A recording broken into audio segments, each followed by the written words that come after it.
What's up, cooks? It's Wednesday, and today we're going to do a little bit of a camping trip debrief. I'm going to give you 5 outdoor camp cooking tips that we learned over our camping trip over the last few days. We just got back, and I learned a lot of things in the process of this trip. So join me. What's up? It's Wednesday. We're going to talk about 5 outdoor camp cooking tips, and right after this.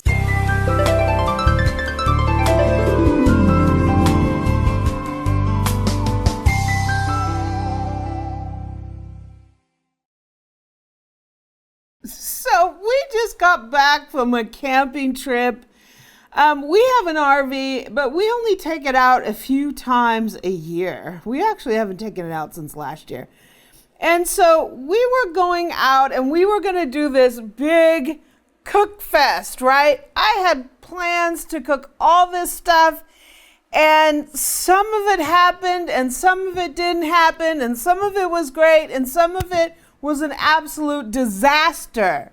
So this week on What's Up Wednesday, we're going to debrief, and we're going to talk about 5 things that I did wrong that we can take to our next trip or our next gathering or whatever it is, so we can have a little bit more success than we had. We did a few things, and a few things came out, but I had like all these ideas of what I was going to do, and we just didn't get to it. So, tip number 1 for outdoor camp cooking: don't overextend yourself. I made the big mistake of thinking I'm going to do all this stuff. And the reality is I needed to create a doable, reasonable menu for the whole trip, day after day, meal after meal. Write down your menu so you have a plan and make sure it's doable. The problem is when you're camping or you're picnicking or you're hosting an event, you're doing outdoor cooking, you have all this stuff going on. You're sunning, you're funning, you're on the beach, you're taking a hike, and then when you come back to cook, you're exhausted. And you don't even realize that that would be the case. I was like, we're going to make homemade flour tortillas, and I brought my mixer, and we're going to make fajitas. We didn't even get to that because we had so many activities during the day. By the time it rolled around like we were going to cook dinner, both me and Eric every night just looked at each other like, ugh, right? Because we were exhausted. So remember, camp cooking tip number 1, don't overextend yourself. Create a reasonable, doable menu in light of the fact that when you're cooking outdoors, you have what? Unpredictable heat sources. You're cooking over fire. You're cooking over a grill. You may not have power. You're always cooking in weather. You're always cooking in circumstances that are a lot different than your kitchen. You can have equipment failures. You have limited equipment. You have limited space. When you're in your kitchen, you know where everything is. You have counter space to do it. If you don't, you clean it off and create the counter space, right? When you're out and you're cooking, you'll have like a bucket to rinse your dishes and this much space, and you got your stuff in bins, and you have your unreliable cooking source. We were cooking over a campfire, directly on a campfire. So you can't regulate your temperature like you can in a kitchen. So just remember that. Don't overextend yourself and create doable, reasonable menus. Outdoor camping tip number 2, right? Plan. We didn't do that adequately. What's that mean, Miss Amy? That means develop or identify your recipes in advance. Create a list of the equipment that you're going to need to take and the food and the ingredients that you're going to need to take. look at factors like what power do you have available? What's your heat source? What kind of sanitation issues are you going to have?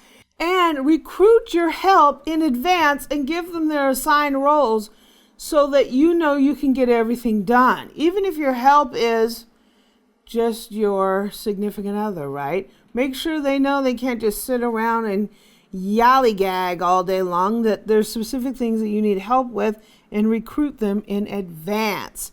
So, outdoor camping tip number 2, plan, right? So, outdoor camp cooking tip number 3 is practice.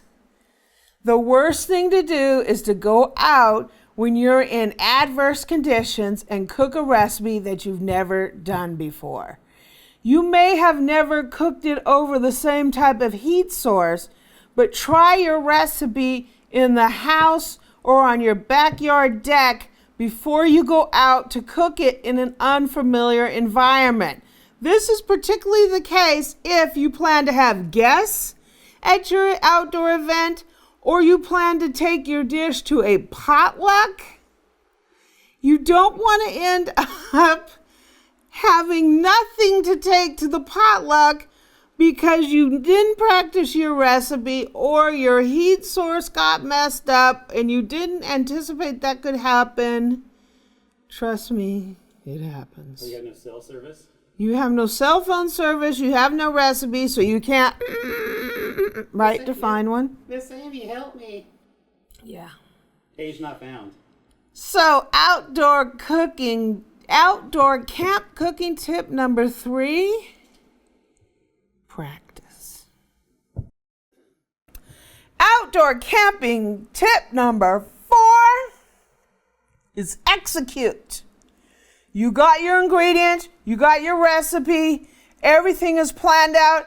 Now it's time to do this, right? And it all comes back to that same old saying that they always say about cooking. Everything in its place. Organization is the key to a good result.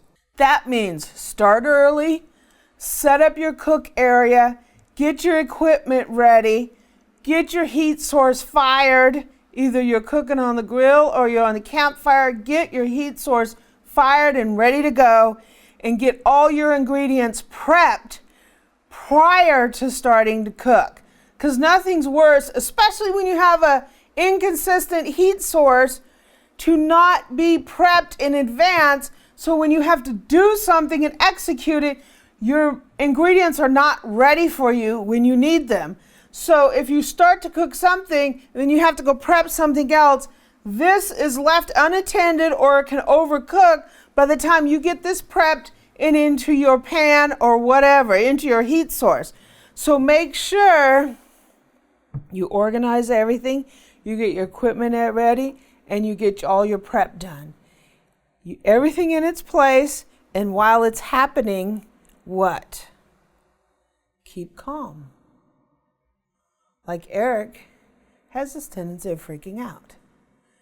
Miss Amy, when's the sun setting? I forgot my flashlight. He freaks out, and then it makes me freak out, and then we're all, we gotta get this done, and that's like a recipe for disaster. So outdoor camping tip number 4, execute, and organization is the key. And finally, outdoor camp cooking tip number 5, right? Enjoy yourself. Don't be too hard on yourself. Every single cook is an opportunity for you to practice your craft and learn from it. So even though you might have some mistakes, and even though you have some things that you would do differently, you're out there cooking, and you're doing so much more than the average person is doing. The average person is going and getting a bucket of chicken and showing up with that to the picnic. You're out there cooking. You're out there making your food, right? So don't be hard on yourself. Get help when you need it. And one thing that helps with all this is a dry run, like we said before. If you cook the recipe frequently or at least once, you will experience what can go wrong with it. So the next time you cook it, you can fix that problem. But if you're only cooking it for the first time out in the field, in front of your guests, or for a potluck, you don't have time to correct disasters. So do a dry run, keep calm, be organized, and enjoy yourself, right? So my 5 outdoor camp cooking tips: don't overextend yourself. Plan, plan, plan. Practice, practice, practice. Execute through being organized, and enjoy yourself. Yay, right? And also remember that every single time you cook is a learning experience. And at the end of your cooking, your outdoor cooking experience, take a time when everything's done, when the dishes are all clean, take a piece of paper and a pen and basically just debrief. Write down everything that you did well, everything that you would change the next time, changes to your menu. So the next time you go to do it, you know what to change so you can get a better result. And if you do that every single time, you only have to go out and camp cook a few times and review your results where you get that experience, and then, and then it becomes a lot easier. So don't overextend yourself. Plan, plan, plan. Practice, practice, practice. Execute by being organized, and enjoy yourself. Ask for forgiveness. Bring lots of beer. Make sure you got KFC down the street. Ask for forgiveness. These are Eric. What are your 5 tips, Eric? Ask for forgiveness. Bring plenty of beer. Bring plenty of beer. Make sure there's a KFC down the street. Make sure there's a KFC down the street. Okay. What's 4 for you? I didn't know what time the potluck starts. Oh. Delay and deflect. And I'm sorry, honey. We're having such a great conversation with the neighbors. Deny. Right? That's Eric's 5 camp cooking tips. Okay, so obviously we're out camp cooking. We will be having some videos of a few things that we cooked. As soon as we get them edited, we'll get them uploaded. And we will have a special video just of our trip and the famous water battle that we had and all that fun stuff. Hopefully some of the footage came out, but we'll be having those uploaded in the next few days. So, did I get anything new this week? Of course, right? I did get one thing came in the mail. So, you guys have probably seen when I make cookies, I use a lot of ice cream scoops because you get similar size and shaped cookies so they bake evenly. I just bought a couple. I bought a ice cream scoop set. It's got 3 different size ice cream scoops in here that I can use for 3 different size cookies, because the ice cream scoop that I have that I use is really big. So when we make these peanut butter cookies, we get these monsters, right? And I wanted some with different sizes so I didn't just always have these huge cookies. So here is our scoop set. And there's supposed to be 3 of them in here. So let's see what we have. Yeah, if I can get it open. This was pretty cheap. I think this set was like $19 or something. And I think whoa, this is cool. And I think I spent almost that for one at Charlotte. So here's our ice cream scoop set, and wow. So we have this huge monster. Look at how big that sucker is. Now that's my kind of oatmeal cookie. Yeah, this is like for a huge cookie. So with this one, wow, look at the size of that thing. So the size of this scoop is a 2.4 inch, which is a 6 centimeter. They don't indicate how many ounces these are. So I'm going to figure that out. It says this is a 12. I don't know what that means. Usually they have numbers and it'll indicate like the number of ounces. But this is a 2.4 inch scoop. Wow, that sucker is huge. Our second one, this is our medium size scoop. Sweet. The medium scoop is 2 inches. Yeah, 2 inches is the medium scoop. This says 24 on it. I don't know what that means. So this is our medium. And this is the small scoop. Sweet. This is actually really the size I was looking for because this one is kind of the size of my other one. I like that big one. Yeah. This says 50. I don't know. Maybe that means how many cookies you can make out of 5 pounds of dough. Maybe. I don't know. I only get like 5 cookies with mine.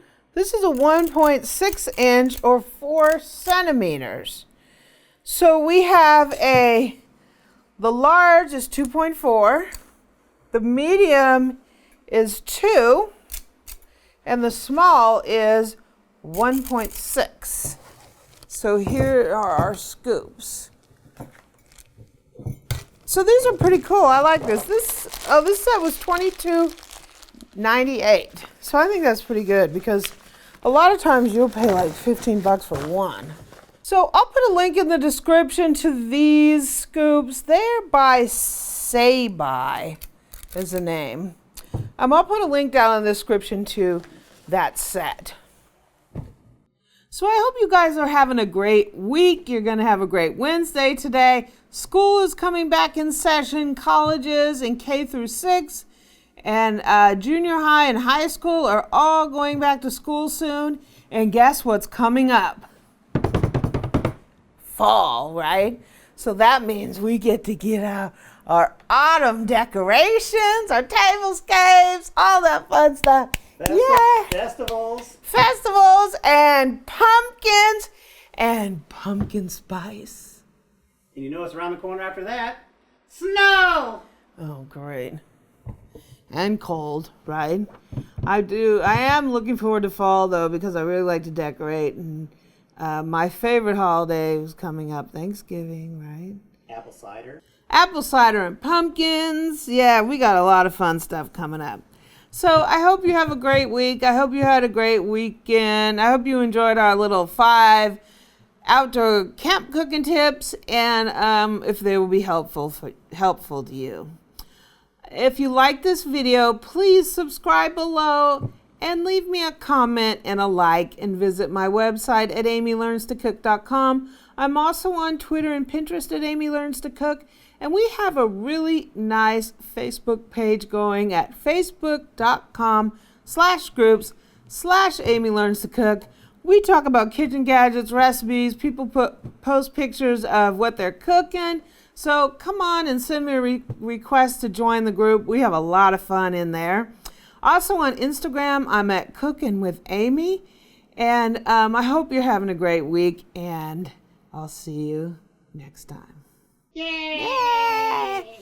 Wednesday! What's up? It's Wednesday!